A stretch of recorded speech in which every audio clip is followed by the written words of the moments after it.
Assalamualaikum warahmatullahi wabarakatuh. Selamat datang di channel kami. Semoga yang sudah mampir ke channel ini, saya doakan senantiasa dalam lindungan Allah Subhanahu wa Ta'ala, Tuhan Yang Maha Esa. Seperti biasa, sebelum lanjut, mari dukung channel ini dengan menekan tombol subscribe terlebih dahulu, dan jangan lupa tekan tombol like serta isi komen dengan doa terbaik sesuai dengan hajat sahabat semua, agar kita bisa aminkan bersama-sama. Semoga menjadi wasilah terkabulnya doa dan hajat sahabat semua. Bagi Anda yang sudah like, subscribe, dan komen, saya doakan semoga panjang umur, selalu diberikan nikmat kesehatan dan rezeki yang berlimpah, dikaruniakan kemudahan dari segala urusan, dan diberikan keturunan anak yang sehat, pintar, baik, rezekinya lancar, dan soleh-soleha. Amin, Allahumma amin.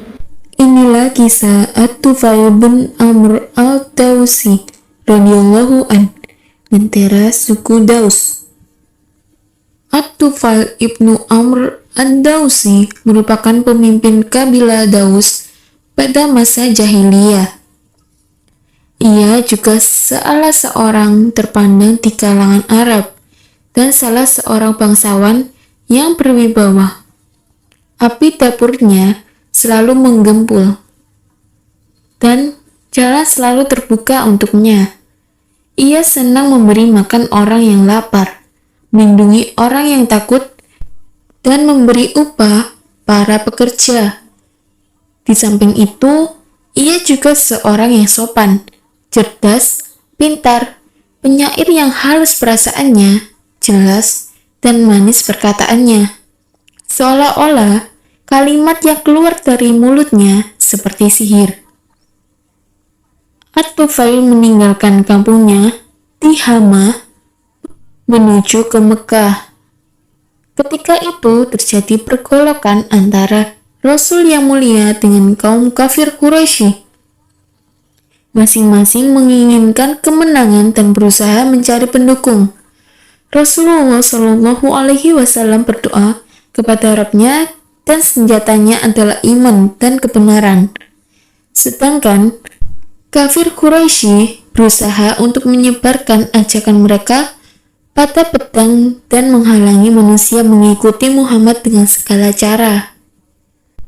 At-Tufail merasa dirinya memasuki pertempuran ini tanpa persiapan apapun dan tanpa ia sengaja. Padahal ia tidak pernah menuju Mekah dengan tujuan itu, dan tidak pernah terlintas di pikirannya mengenai pertentangan antara Muhammad dan kafir Quraisy.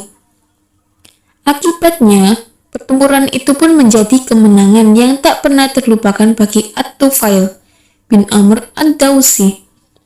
Marilah kita dengar urutan kisahnya yang menakjubkan ini. At-Tufail mengisahkan bahwa pada suatu hari, ia menginjakkan kakinya di Mekah. Tidak seorang pemimpin Quraisy pun mengenalnya, sehingga mereka menemuinya dan menyambut kedatangannya dengan meriah. Mereka memuliakannya sebagaimana mereka memuliakan para pemimpin mereka. Kemudian, para pemimpin dan pembesar Quraisy berkumpul bersamanya. Mereka bertanya, "Ya Tufail, engkau telah datang ke negeri kami." Ada seorang laki-laki yang menyatakan dirinya adalah seorang nabi. Ia telah menyusahkan urusan kami dan memecah belah kami. Kami amat takut hal ini juga terjadi di kaummu, sebagaimana yang kami alami sekarang. Maka, janganlah engkau pernah berbicara dengannya. Janganlah engkau dengarkan perkataannya. Sesungguhnya, ia memiliki ucapan seperti sihir yang dapat memisahkan antara seorang anak dan bapaknya, antara saudara dengan saudaranya yang lain, antara seorang istri dan suaminya. At-Tufail mengatakan, "Demi Allah, mereka selalu menceritakan keadaan yang menakjubkan itu kepadaku, menakut-nakutiku kaumku dengan perbuatannya, sehingga Aku pun terpengaruh untuk tidak mendekatinya, tidak berbicara dengannya, dan tidak mendengarkan ucapannya sedikit pun. Ketika aku pergi ke masjid untuk tawaf di sekeliling Ka'bah dan meminta berkah dari berhala-berhala yang selalu kami agungkan, dan kami berhaji untuknya. Aku menutup telingaku dengan kapas agar tidak mendengar ucapan Muhammad. Akan tetapi, tatkala aku memasuki masjid, aku melihat seseorang sedang sholat di sisi Ka'bah dengan tata cara sholat yang berbeda dengan tata cara kami sholat. Melakukan ibadah yang berbeda dengan tata cara ibadah kami, pemandangan itu membuatku senang. Ibadahnya menakjubkanku, dan aku merasa diriku lebih rendah daripadanya. Sedikit demi sedikit, tanpa kusadari aku mendekatinya, dan Allah menjadikan telingaku mendengar sebagian ucapannya. Aku pun mendengar sesuatu ucapan yang amat baik. Dan aku berkata dalam diri sendiri, "Celaka kamu wahai Tufail, engkau adalah seseorang yang cerdas dan seorang penyair. Mengapa engkau tidak dapat membedakan yang jelek dari yang baik? Apa yang menghalangimu mendengar perkataannya? Jika yang dibawanya itu kebaikan, hendaklah engkau terima. Jika jelek, hendaklah engkau tinggalkan." Kemudian, At-Tufail tetap berada di sana hingga Rasulullah pergi ke Baitullah. Ia pun membuntutinya sampai ke rumahnya. Ketika ia masuk rumah, ia pun ikut masuk, lalu berkata, "Ya Muhammad, kaummu telah menceritakan kepadaku tentangmu semuanya. Demi Allah, mereka selalu menakut-nakutiku dengan perbuatanmu, sehingga aku menutup telingaku dengan kapas, agar tidak mendengar perkataanmu. Tetapi Allah tetap memperdengarkan ucapanmu ke telingaku, dan aku pun mendengar sesuatu yang baik. Maka katakanlah semuanya kepadaku." Lalu Muhammad pun mengatakan semuanya. Beliau membacakan surah Al-Ikhlas dan Al-Falaq. Demi Allah, At-Tufail telah mendengar perkataan yang lebih baik daripada perkataannya, dan ia tidak melihat sesuatu urusan pun yang lebih adil daripada urusannya. Ketika itu, At-Tufail membentangkan telapak tangan kepadanya dan bersaksi bahwa tiada Tuhan selain Allah, dan Muhammad adalah utusan Allah, dan ia pun memeluk Islam. Kemudian At-Tufail menetap di Mekah untuk beberapa saat. Ia belajar darinya ajaran Islam dan menghafal ayat Al-Quran yang mudah baginya. Tatkala ia berniat untuk kembali ke kaumnya, ia berkata, "Ya Rasulullah, aku adalah seseorang yang ditaati dalam lingkunganku. Aku akan kembali kepada mereka dan mengajak mereka untuk memeluk Islam. Berdoalah kepada Allah agar menjadikan bagiku tanda yang akan membantuku mengajak mereka." Rasulullah pun langsung berdoa, "Ya Allah, jadikanlah baginya sebuah tanda." Lalu At-Tufail mendatangi kaumnya. Tatkala ia berdiri di hadapan mereka, terpancarlah cahaya di antara kedua matanya seperti lampu pelita. Ia berkata, "Ya Allah, jadikanlah pelita bukan pada wajahku, karena aku khawatir kaumku mengira terjadi sesuatu di wajahku karena meninggalkan agama mereka. Maka pindahkanlah pelita itu ke ujung cambukku, sehingga manusia berlomba-lomba melihat cahaya di cambukku itu seperti lampu yang tergantung." Kemudian ia menemui mereka di lembah. Tatkala ia turun, bapaknya yang sudah tua menemuinya. Lalu At-Tufail berkata, "Wahai bapakku, menjauhlah dariku. Aku tidak lagi berada di dalam agamamu." dan engkau tidak berada di dalam agamaku. Lalu ayahnya berkata, ada apa, wahai anakku tersayang? At-Tufail menjawab, aku telah memeluk Islam dan mengikuti agama Muhammad SAW. Lalu ayahnya berkata lagi, wahai anakku, agamamu adalah agamaku juga. Lalu At-Tufail berkata, sekarang pergilah, mandi dan bersihkanlah pakaianmu. Kemudian datanglah kepadaku agar aku ajarkan apa yang aku ketahui. Kemudian ayahnya pun pergi mandi dan membersihkan pakaiannya. Tidak lama kemudian, ia pun menemui At-Tufail dan ia mengajarkannya tentang Islam dan akhirnya ayahnya pun memeluk Islam. Setelah istrinya juga datang menemuinya, ia berkata, wahai istriku, menjauhlah dariku, aku tidak lagi berada di dalam agamamu, dan engkau tidak dalam agamaku. Lalu istrinya tersebut berkata, demi bapak dan ibumu, ada apa wahai suamiku? At-Tufail menjawab, Islam telah memisahkan agama kita. Aku telah memeluk Islam dan mengikuti agama Muhammad SAW. Lalu istrinya berkata, agamamu adalah agamaku juga. At-Tufail berkata, sekarang pergilah dan bersihkan dirimu dari air Zul Sahara. Demi bapak dan ibumu, apakah engkau takut kepada Zul Sahara? Lalu At-Tufail berkata, celaka engkau, wahai istriku, dan Zul Sahara. Pergilah dan bersihkanlah dirimu di tempat yang jauh dari manusia. Aku akan melindungimu dari batu berhala itu. Kemudian istrinya pun pergi dan membersihkan dirinya. Kemudian ia datang menemui At-Tufail kembali dan ia mengajarkannya Islam. Dan pada akhirnya istrinya pun memeluk Islam. Setelah itu, At-Tufail baru mengajak kaumnya, Bani Daus, untuk memeluk Islam. Akan tetapi, mereka amat lambat menerima ajakannya. Kecuali Abu Hurairah. Ia merupakan orang yang paling cepat menerima ajakannya untuk memeluk Islam. Setelah itu, At-Tufail bersama Abu Hurairah datang menemui Rasulullah ke Mekah.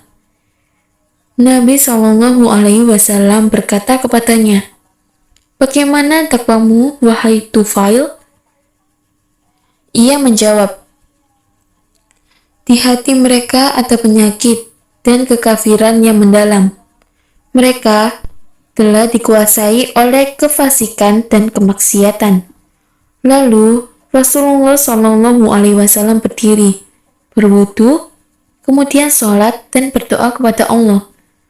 Abu Hurairah berkata, sungguh aku belum pernah melihat amal itu sebelumnya. Aku takut ia mendoakan kejelekan bagi kaumku hingga mereka semua binasa. At-Tufail berkata, jangan khawatir. Lalu Rasulullah SAW berdoa, ya Allah, berilah hidayah bagi kaum Daus. Ya Allah, berilah hidayah bagi kaum Daus. Ya Allah, berikanlah hidayah bagi kaum Daus. Kemudian beliau menoleh kepada Tufail dan berkata, kembalilah ke kaummu, berlaku sopanlah kepada mereka, lalu ajak mereka kepada Islam. Setelah itu, At-Tufail selalu berada di bumi dan mengajak kaumnya kepada Islam hingga Rasulullah SAW hijrah ke Madinah. Setelah perang Badar, Uhud, dan Khandaq, lalu At-Tufail menemui Rasulullah SAW setelah mengislamkan 80 rumah dan mengajarkan mereka. Mendengar hal itu, Rasulullah sangat senang, sehingga beliau memberi sebagian ghanimah hasil perang Khaybar. At-Tufail pun berkata, "Ya Rasulullah, jadikanlah kami pasukanmu yang sebelah kanan dalam setiap perangmu, dan namailah kami dengan Mabrur." Setelah itu, At-Tufail selalu bersama Nabi hingga terjadinya Fathu Makkah. At-Tufail berkata, "Ya Rasulullah, utuslah aku kepada Zulkarnain, yaitu berhala bin Amr Hamamah, agar aku saja yang membakarnya." Rasulullah pun mengizinkannya. Kemudian ia berangkat menuju berhala bersama pasukan dari kaumnya. Tatkala ia sampai dan hendak membakarnya, para wanita, anak-anak, dan kaum laki-laki telah mengelilinginya untuk mencelakakannya. Mereka menunggu seruan bahwa Zulkarnain sedang dalam bahaya. Akan tetapi, At-Tufail tetap pergi menuju letak berhala itu di hadapan para penyembahnya. At-Tufail geram melihat berhala itu dan berkata dengan lantang, "Wahai Zulkarnain, aku bukanlah penyembahmu. Kelahiran kami lebih duluan daripada kelahiranmu. Aku akan membakarmu." Tatkala api telah membakar berhala itu beserta berhala-berhala lainnya yang ada di Bani Daus, akhirnya kaum itu memeluk Islam dan menjalankan ajarannya. Selanjutnya, At-Tufail ibnu Amr ad-Dausi senantiasa bersama Nabi hingga beliau dipanggil Rabbnya ke sisinya. Ketika kekhilafan dipegang oleh Abu Bakar, At-Tufail beserta keluarganya tunduk dan taat kepada Khalifah Rasulullah SAW. Tatkala timbul gerakan para murtadin, mereka yang keluar dari Islam, At-Tufail bersama anaknya Amr juga ikut serta dalam memerangi Musailimah al-Kadzdzab. Ketika dalam perjalanan menuju Al-Yamamah, ia bermimpi. Ia berkata kepada teman-temannya, "Semalam aku bermimpi, ceritakan kepadaku takbirnya." Mereka pun bertanya, "Engkau bermimpi apa semalam?" At-Tufail berkata, "Aku bermimpi bahwa kepalaku telah dicukur habis, lalu keluar seekor burung dari mulutku. Dan ada seorang perempuan berusaha memasukkan diriku ke dalam perutnya. Tapi anakku Amr meminta ikut bersamaku, tetapi ia tidak berdaya." Lalu temannya berkata, "Itu pertanda baik bagimu."